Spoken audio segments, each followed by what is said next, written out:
The exam where में आपका स्वागत है। आज की इस वीडियो में हम बात करेंगे यूपीएससी सिविल सेवा के साथ साथ राज्यों की सिविल सेवा परीक्षाओं हेतु पर्यावरण से संबंधित very important most expected question.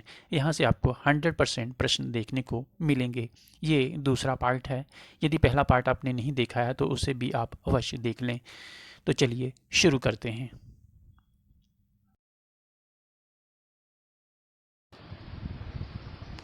Question number 1 है, साइट से संबंधित निम्नलिखित कथनों पर विचार कीजिए। यह विश्व का सबसे बड़ा वन्य जीव समझौता है। दूसरा है, यह सभी पक्षकारों के लिए कानूनी रूप से बाध्यकारी है। तीसरा है, इसका सचिवालय संयुक्त राष्ट्र पर्यावरण कार्यक्रम यूएनईपी द्वारा प्रशासित है। और चौथा है, भारत इसका हस्ताक्षरकर्ता देश है। उपयुक्त में से कौन सा से कथन सत्य हैं? वेरी इंपॉर्टेंट क्वेश्चन है। साइट्स आप जानते ही होंगे, इसका पूरा नाम है convention on international trade in endangered species of wild fauna and flora. ठीक है, इसे वाशिंगटन कन्वेंशन के नाम से भी जानते हैं, याद रखिएगा। साइट्स को वाशिंगटन कन्वेंशन भी कहा जाता है। कभी कभी सुमेलित करने के लिए भी आपसे पूछा जा सकता है। ठीक है, और भारत साइट्स में 1976 में शामिल हुआ था। ठीक है, याद रखिएगा वर्ष को भी। भारत इसका हस्ताक्षरकर्ता देश है, तो ये स्टेटमेंट करेक्ट हो जाता है। और इसका सचिवालय जो है सेक्रेटेरिएट वो यूएनईपी द्वारा प्रशासित है, ये स्टेटमेंट भी करेक्ट है। सभी पक्षकारों के लिए ये कानूनी रूप से बाध्यकारी है। ठीक है, और याद रखिएगा ये विश्व का सबसे बड़ा वन्य जीव समझौता है। ठीक है, तो इस तरह से उपर्युक्त सभी स्टेटमेंट करेक्ट हो जाते हैं। तो आपका आंसर डी हो जाएगा 1, 2, 3 और 4। ठीक है, इसके बाद क्वेश्चन नंबर 2 देखते हैं। निम्नलिखित कथनों पर विचार कीजिए। जलवायु संवेदनशील मंच यानी कि क्लाइमेट वल्नरेबल फोरम जलवायु परिवर्तनों से सर्वाधिक प्रभावित हो सकने वाले देशों का मंच है। दूसरा है, इसकी स्थापना मालदीव में 2009 में हुई। भारत इसका सदस्य देश है। ठीक है, उपर्युक्त में से कौन सा से कथन सत्य हैं? तो जलवायु संवेदनशील मंच यानी कि क्लाइमेट वल्नरेबल फोरम, ये जलवायु परिवर्तन से सर्वाधिक प्रभावित हो सकने वाले देशों का मंच है। ये स्टेटमेंट करेक्ट है। इसकी स्थापना मालदीव की राजधानी माले में 2009 में हुई थी। ये स्टेटमेंट भी करेक्ट है। भारत इसका सदस्य देश है, ये इनकरेक्ट है। भारत क्लाइमेट वल्नरेबल फोरम का सदस्य नहीं है। याद रखिएगा, क्लाइमेट वल्नरेबल फोरम उन देशों का मंच है जो जलवायु परिवर्तनों से सर्वाधिक प्रभावित हो सकते हैं। ठीक है, और आने वाले 4-5 दशकों में इन देशों को विस्थापन का यानी कि डिस्प्लेसमेंट का सामना करना पड़ सकता है, क्योंकि क्लाइमेट चेंज हो रहा है। ग्लोबल वार्मिंग की वजह से समुद्रों का जल स्तर भी बढ़ रहा है। ठीक है, हाल ही में आपने देखा होगा समुद्रों से संबंधित जो है पर्यावरण को लेकर के और जो उससे संबंधित संधियां हैं वो चर्चा में रही हैं समाचार पत्रों में। ठीक है, तो इसे याद रखिएगा, भारत इसका सदस्य देश नहीं है। इसके बाद क्वेश्चन नंबर 3 देखते हैं। क्वेश्चन नंबर 3 है, निम्नलिखित युग्मों पर विचार करना है आपको। ठीक है, पहला है IUCN। ठीक है, एक तरफ संस्था या ऑर्गेनाइजेशन है, दूसरी तरफ इसका मुख्यालय है। IUCN यानी कि international union conservation of nature. IUCN इसका हेडक्वार्टर कहाँ है ये आपको बताना है। UNCCD United Nation convention to combat desertification, और तीसरा है ग्लोबल इन्वायरमेंट फैसिलिटी GEF, और चौथा है UNEP United Nation environment project. ठीक है, तो UNEP का हेड ऑफिस जो है वो केन्या नैरोबी में है। ठीक है, GEF का मुख्यालय पेरिस में ना होकर के वाशिंगटन में है। पिछली वीडियो जो पार्ट 1 था उसमें चर्चा की थी, यदि आपने नहीं देखा है तो उसे आप अवश्य देख लीजिएगा। UNCCD इसका बॉन जर्मनी में है, ये सुमेलित है। और IUCN इसका ग्लैंड में है, ये भी सुमेलित है। तो इस तरह से 1, 2 और 4 ठीक है सुमेलित हैं, तो आपका आंसर C हो जाएगा। ठीक है, पर्यावरण से संबंधित जितनी भी संस्थाएं हैं उनका मुख्यालय, उनकी स्थापना अवश्य याद रखिएगा, प्रश्न पूछा जाता है। इसके बाद क्वेश्चन नंबर 4 देखेंगे। निम्नलिखित युग्मों पर विचार कीजिए। जैविक हथियार अभिसमय, एक तरफ अभिसमय या संधियां दे रखा है, दूसरी तरफ उनसे संबंधित बिंदु हैं। आपको सुमेलित करना है और बताना है कौन कौन से युग्म इसमें सुमेलित हैं। जैविक हथियार अभिसमय, दूसरा है मिनीमाटा संधि, तीसरा है स्टॉकहोम संधि। ठीक है, और चौथा है सुरक्षित ग्रह यानी कि सेफ प्लैनेट। तो सेफ प्लैनेट खतरनाक रसायनों पर UNO का अभिसमय है। ठीक है, ये सुमेलित है। स्टॉकहोम संधि कीटनाशकों पर एवं विषैले रसायनों पर प्रतिबंध लगाती है। ये संधि ये भी सुमेलित है। मिनीमाटा संधि आप जानते ही हैं, जापान का एक शहर है, उसी के नाम से है। ठीक है, पारे के उत्सर्जन पर नियंत्रण से संबंधित है। और जैविक हथियार अभिसमय या जैविक हथियार कन्वेंशन जैविक हथियारों पर प्रतिबंध लगाता है। तो इस तरह से आपके चारों सुमेलित हैं। आपका आंसर 1 2 3 4 हो जाएगा, डी। ठीक है, इन सभी को याद रखिएगा। यहाँ से प्रश्न यूपीएससी में एक बार पूछा गया है। इसके अलावा हरियाणा सिविल सेवा प्रीलिम्स 2021 में भी प्रश्न पूछा जा चुका है। क्वेश्चन नंबर 5 है, निम्नलिखित कथनों पर विचार कीजिए। वैश्विक बाघ मंच यानी कि ग्लोबल टाइगर फोरम बाघों के संरक्षण का मंच है। इसके सभी सदस्य देश एशिया से हैं। इसका सचिवालय भारत में है। उपयुक्त में से कौन सा से कथन सत्य हैं? तो याद रखिएगा, वैश्विक बाघ मंच यानी कि ग्लोबल टाइगर फोरम बाघों के संरक्षण का मंच है। ये स्टेटमेंट करेक्ट है।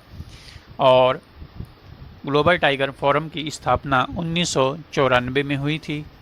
इस वर्ष को भी याद रखिएगा। और इसका सचिवालय भारत में ही है। ठीक है, न्यू दिल्ली में। तो ये स्टेटमेंट भी करेक्ट है, थर्ड वाला। और इसके सभी सदस्य देश एशिया से हैं, ये इनकरेक्ट है। ठीक है, एशिया से जो इसके सदस्य देश हैं उसके अतिरिक्त एक यूनाइटेड किंगडम भी है जो गैर बाघ श्रेणी का सदस्य देश है। तो इस तरह से दूसरा स्टेटमेंट करेक्ट नहीं है। ठीक है, याद रखिएगा, Myanmar, Bhutan, Bangladesh, Nepal, Vietnam, Cambodia के अलावा यूनाइटेड किंगडम ये इसके सदस्य देश। के बाद आगे हम देखते हैं क्वेश्चन नंबर 6, निम्नलिखित पर विचार करना है।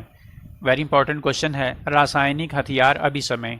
ठीक है, अभिसमय को कन्वेंशन कहा जाता है। ठीक है, या संधि भी कहा जाता है। दूसरा है मिनीमाटा संधि। तीसरा है अंटार्कटिका संधि। चौथा है जैव विविधता पर अभिसमय। और पांचवा है साइट्स। ऊपर आप साइट्स के बारे में देख चुके हैं। उपयुक्त में से भारत किसका हस्ताक्षरकर्ता देश है? इस तरह से भी प्रश्न आपसे पूछा जा सकता है। वेरी इंपॉर्टेंट और मोस्ट एक्सपेक्टेड क्वेश्चन है ये। तो आपको बताना है भारत उपयुक्त में से किस किस का हस्ताक्षरकर्ता देश है। ठीक है, पहला है रासायनिक हथियार अभिसमय। ठीक है, रासायनिक हथियार अभिसमय पर भारत ने हस्ताक्षर किया था 1993 में। ठीक है, दूसरा है मिनीमाटा संधि। मिनीमाटा संधि पर भारत ने 2014 में हस्ताक्षर किया था। ठीक है, तीसरा है अंटार्कटिका संधि। ठीक है, अंटार्कटिका संधि पर भारत ने 1983 में हस्ताक्षर किया था। और चौथा है जैव विविधता पर अभिसमय, कन्वेंशन ऑन बायोडाइवर्सिटी। इस पर भारत ने 1992 में हस्ताक्षर किया था। ठीक है, और साइट्स ऊपर आप देख चुके हैं। साइट्स पर भारत ने 1976 में हस्ताक्षर किया था। तो उपर्युक्त सभी पर भारत ने हस्ताक्षर किस किस वर्ष में किया आपने देखा। तो सभी का भारत हस्ताक्षरकर्ता देश है। ठीक है, पर्यावरण से संबंधित जो भी संधियां हैं वो आपको याद होनी चाहिए और उनमें से किस किस का भारत हस्ताक्षरकर्ता देश है ये भी आपको पता होना चाहिए। ठीक है, इस पर फिलहाल आपको शॉर्ट्स में आपको एक वीडियो मिल जाएगी जिसमें हम सभी संधियों को कवर करेंगे। ठीक है, चलिए अगला प्रश्न देखते हैं। Question number 7, convention on migratory species यानी कि CMS से संबंधित निम्नलिखित कथनों पर विचार कीजिए। यह प्रवासी प्रजातियों से संबंधित एकमात्र संधि है। यह संयुक्त राष्ट्र पर्यावरण कार्यक्रम यानी कि यूनाइटेड नेशन इन्वायरमेंट प्रोग्राम के तत्वाधान में कार्य करती है। भारत इसका पक्षकार है। उपर्युक्त में से कौन सा से कथन सत्य हैं? यूपीएससी सिविल सेवा में इस तरह के प्रश्न पूछे जाते हैं और अभ्यर्थियों से प्रायः गलत हो जाते हैं। ठीक है, राज्यों की सिविल सेवा में भी इस तरह के प्रश्न अब पूछे जाने लगे हैं क्योंकि स्टैंडर्ड बढ़ रहा है। बीपीएससी के प्रीवियस ईयर के आप पेपर देखेंगे 68th बीपीएससी, तो उसमें भी स्टैंडर्ड काफ़ी अच्छा था। एससीएस की बात करें, एससीएस 2021 का प्रीलिम्स का पेपर तो उसका स्टैंडर्ड भी काफ़ी अच्छा था। और यूपीपीसीएस के जो पेपर हैं उनका स्टैंडर्ड भी यूपीएससी के समकक्ष ही है। ठीक है, तो तैयारी आपकी अप टू द मार्क होनी चाहिए। ठीक है, कन्वेंशन ऑन माइग्रेटरी स्पीसीज यह प्रवासी प्रजातियों से संबंधित संधि है। ये स्टेटमेंट करेक्ट हो जाता है और यूएनईपी के तत्वाधान में ही ये कार्य करती है। ये भी सही है और भारत इसका पक्षकार है। ठीक है, भारत 1983 से इसका पक्षकार है, पार्टी है, इसे याद रखिएगा। ठीक है, वर्ष भी आपको याद रखना चाहिए। ठीक है, और ये भी याद रखिएगा कन्वेंशन ऑन माइग्रेटरी स्पीसीज यानी कि CMS, इसको बॉन कन्वेंशन के नाम से भी बॉन सम्मेलन के नाम से भी जाना जाता है। ठीक है, कभी कभी इस तरह से पूछा भी जा सकता है, बॉन सम्मेलन। ठीक है, CMS को बॉन सम्मेलन के नाम से भी जाना जाता है। और CMS की मीटिंग में WWF भी भाग लेता है। क्वेश्चन नंबर 8 देखते हैं। निम्नलिखित पर विचार करना है आपको। सेंडाई फ्रेमवर्क, स्वच्छ विकास तंत्र, क्लीन डेवलपमेंट मैकेनिज्म और लंदर अभिसमय। ठीक है, तो आपको बताना है इनमें से कौन सा से सुमेलित हैं। सेंडाई फ्रेमवर्क ये आपदा जोखिम न्यूनीकरण से है। ठीक है, ये सुमेलित है, आपदा से संबंधित है। और स्वच्छ विकास तंत्र ये क्योटो प्रोटोकॉल से संबंधित है, ये भी सही है। और लंदन अभिसमय आर्द्र भूमियों के संरक्षण से संबंधित नहीं है। ठीक है, बल्कि समुद्री जो प्रदूषण है उससे संबंधित है ये। ठीक है, तो इसमें केवल आपका पहला और दूसरा ही सुमेलित है। आपका आंसर ए हो जाएगा। ठीक है, क्वेश्चन नंबर 9 है, निम्नलिखित पर विचार कीजिए। पहला है चीता संरक्षण कोष यानी कि चीता कंजर्वेशन फंड दक्षिणी अफ्रीका की एक शोध संस्था है। दूसरा है यह चीता आबादी के अध्ययन और जीविका से संबंधित है। तीसरा है इसकी स्थापना 1990 में जीव विज्ञानी लारी मार्कल द्वारा की गई। उपर्युक्त में से कौन सा से कथन सत्य हैं? केवल 1 और 2, केवल 2 और 3, केवल 1 या 1, 2 और 3। तो चीता संरक्षण कोष ये दक्षिण अफ्रीका की संस्था नहीं है बल्कि नामीबिया की है। ठीक है, नामीबिया। तो पहला स्टेटमेंट जो है इनकरेक्ट हो जाता है। यदि नामीबिया होता तो ये स्टेटमेंट करेक्ट हो जाता।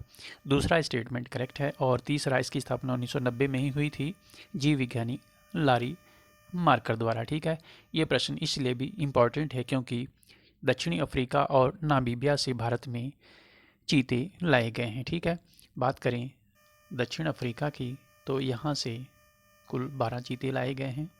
ठीक है, जिनमें से 7 मेल हैं और 5 फीमेल हैं। और नामीबिया से बात करें तो यहाँ से 8 चीते लाए गए हैं। इस तरह से कुल 20 चीते लाए गए हैं और इन्हें मध्य प्रदेश के कूनो नेशनल पार्क में रखा गया है। ठीक है, कूनो नेशनल पार्क। ठीक है, ये पहले वाइल्ड लाइफ सेंचुरी था। ठीक है, वन्यजीव अभ्यारण्य था। 2018 में इसे नेशनल पार्क बनाया गया। ठीक है, कूनो नेशनल पार्क से कूनो नामक नदी प्रवाहित होती है जो बीचों बीच से बहती है। उस नदी के नाम पर ही इसका नाम कूनो नेशनल पार्क रखा गया है। और याद रखिएगा, इस तरह के प्रश्न UPSC सिविल सेवा में पूछे जाते हैं। और कूनो नदी जो है ये चंबल नदी की सहायक नदी है। ठीक है, सरकारी पैनल यानी कि IPCC की स्थापना की गई। तो जलवायु परिवर्तन पर अंतर सरकारी पैनल यानी कि IPCC की स्थापना UNEP और WMO, ठीक है, यूनाइटेड नेशन इन्वायरमेंट प्रोग्राम और WMO इसके द्वारा की गई थी। ठीक है, इसके बाद क्वेश्चन नंबर 11 देखते हैं। वैश्विक स्टॉक टेक यानी कि GST से संबंधित निम्नलिखित कथनों पर विचार करना है। यह पेरिस समझौते के आपको कथनों पर विचार करना है। पहला है पेरिस समझौते के अंतर्गत देशों की जलवायु कार्यवाहियों की ये पंचवर्षीय समीक्षा है। ये स्टेटमेंट करेक्ट हो जाता है।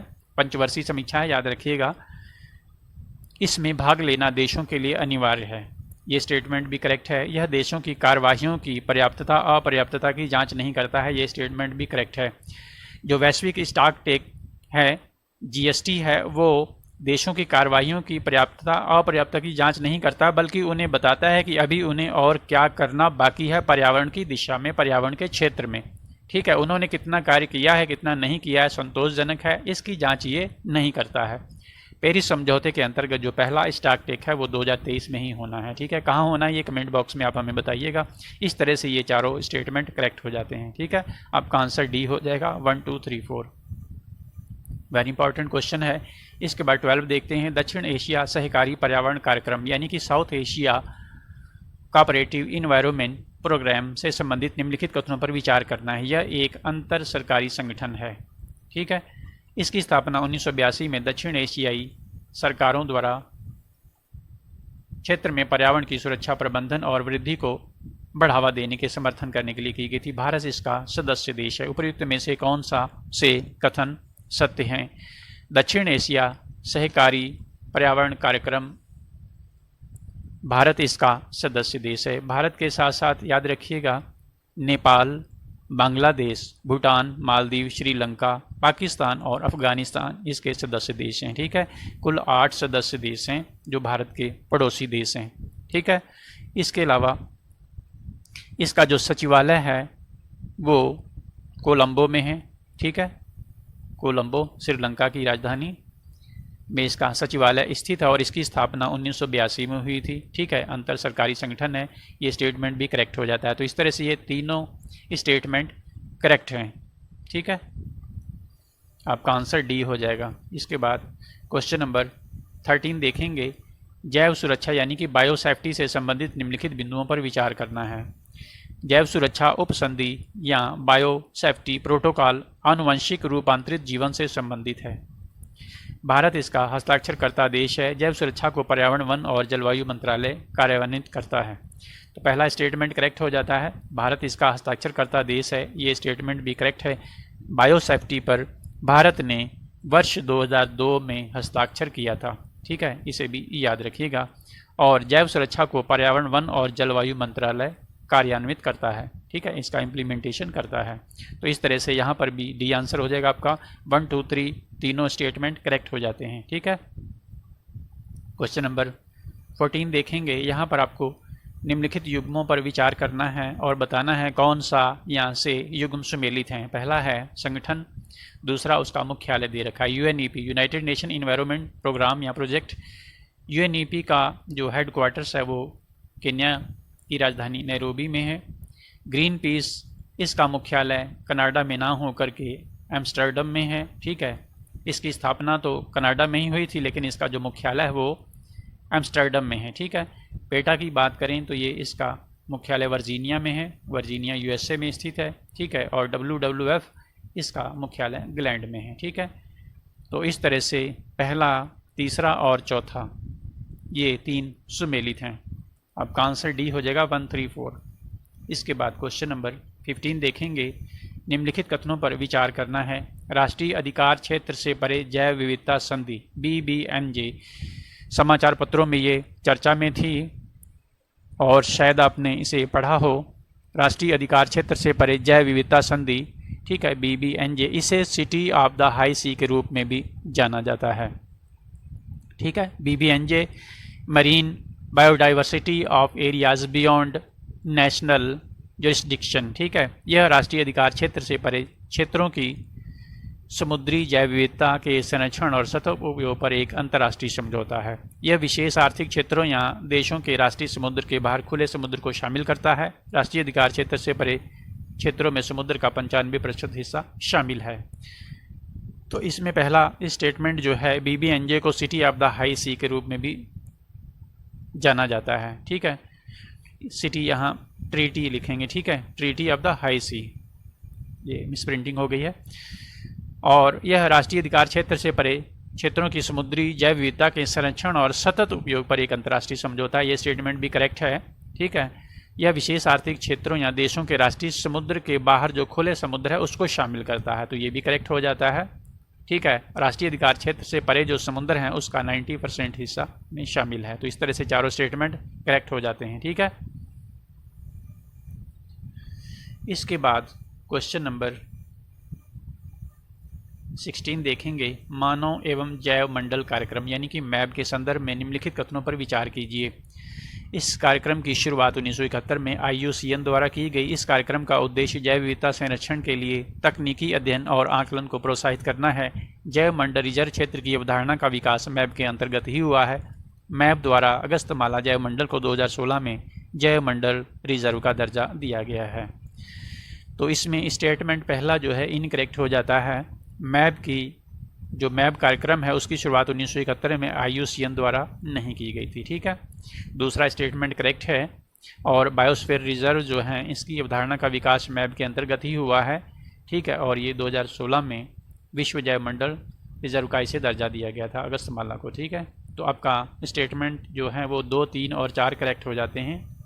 डी आंसर हो जाएगा आपका। ठीक है, इसके बाद क्वेश्चन नंबर 17 देखेंगे। खतरनाक अपशिष्ट पदार्थों के सीमा पार स्थानांतरण के नियंत्रण और इन पदार्थों के निपटारे से संबंधित निम्नलिखित में से कौन सी अंतर्राष्ट्रीय संधि है? बेसल अभिसमय या रॉटरडम अभिसमय या मिनीमाटा या रामसर अभिसमय। ठीक है, बेसल कन्वेंशन या रॉटरडम कन्वेंशन या मिनीमाटा या रामसर। ठीक है, तो खतरनाक अपशिष्ट पदार्थों के सीमा पार स्थानांतरण से संबंधित जो संधि है वो है बेसल अभिसमय। ठीक है, बेसल अभिसमय या बेसल कन्वेंशन। ठीक है, तो आपका आंसर हो जाएगा ए।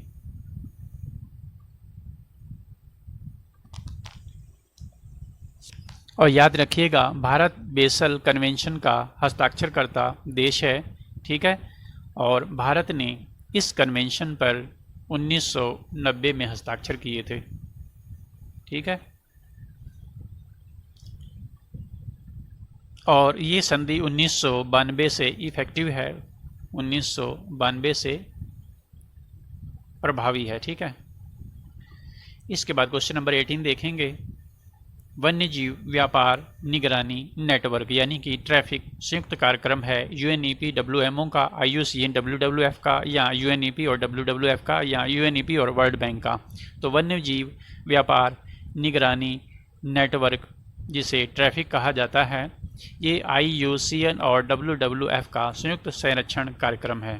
ठीक है, आईयूसीएन और डब्ल्यूडब्ल्यूएफ का। ठीक है, वेरी इंपॉर्टेंट क्वेश्चन है, पूछा जा सकता है आपसे। और ट्रैफिक की स्थापना 1976 में हुई थी, इसे भी याद रखिएगा।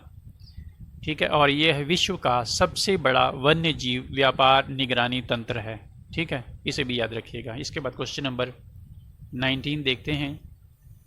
यहाँ पर आपको सुमेलित करना है, निम्नलिखित युग्मों पर विचार कीजिए और आपको बताना है उपयुक्त में से कौन सा से सुमेलित हैं। ठीक है, पहला है साइट्स। तो साइट्स को ऊपर आपसे चर्चा की थी, साइट्स को वाशिंगटन कन्वेंशन के रूप में भी जाना जाता है, तो ये स्टेटमेंट करेक्ट हो जाता है। जो बॉन सम्मेलन है वो प्रवासी प्रजातियों का संरक्षण से संबंधित है। ठीक है, CMS, तो ये स्टेटमेंट भी करेक्ट हो जाता है। IUCN रेड डाटा बुक जारी करता है। ठीक है, ये स्टेटमेंट भी करेक्ट है। ट्रैफिक जो है वो ट्रैफिक वन्य जीव व्यापार निगरानी तंत्र है। ठीक है, वन्य जीव व्यापार निगरानी तंत्र, तो ये स्टेटमेंट भी करेक्ट हो जाता है। इस तरह से चारों सुमेलित हैं, तो आपका आंसर हो जाएगा डी, उपयुक्त सभी। ठीक है, इसके बाद आखिरी प्रश्न देखते हैं। स्वच्छ वायु कार्यक्रम से संबंधित निम्नलिखित कथनों पर विचार कीजिए। NCAP national clean air programme का लक्ष्य 2017 आधार वर्ष की तुलना में PM 2.5 तथा PM 10 की सांद्रता को 2026 तक 40% की कमी करना है। ठीक है, दूसरा है इसे वर्ष 2019 में पर्यावरण वन और जलवायु मंत्रालय द्वारा लॉन्च किया गया। उपयुक्त में से कौन सा से कथन सत्य हैं? ठीक है, पहला है NCAP का लक्ष्य 2017 आधार वर्ष की तुलना में PM 2.5 और PM 10 की सांद्रता को 2026 तक 40% की कमी करना है, तो ये स्टेटमेंट करेक्ट हो जाता है। पहले इसका जो लक्ष्य था वो 20 से 30% था और वर्ष 2026 ना होकर के 2024 था, इसे बढ़ा करके 2026 और 40% कर दिया गया है। ठीक है, तो ये करंट क्वेश्चन था, इसे आपको पता होना चाहिए, पूछा जा सकता है। और इसे 2019 में पर्यावरण वन और जलवायु मंत्रालय द्वारा लॉन्च किया गया था, तो इस तरह से दोनों स्टेटमेंट आपके करेक्ट हो जाते हैं। ठीक है, तो ये थे पर्यावरण से संबंधित वेरी इंपॉर्टेंट मोस्ट एक्सपेक्टेड प्रश्न, और पर्यावरण पर ये दूसरी श्रृंखला है। आगे भी आपको अन्य वीडियो भी मिलेंगी पार्ट 3, 4 और 5 में। कोई डाउट, कोई क्वेरी है तो आप कमेंट कर सकते हैं। चैनल को सब्सक्राइब नहीं किया है तो सब्सक्राइब कर लीजिएगा। पार्ट 1 यदि आपने नहीं देखा है तो उसे भी आप अवश्य देख लीजिएगा। वीडियो को देखने के लिए आपका बहुत बहुत धन्यवाद। आपका दिन शुभ हो।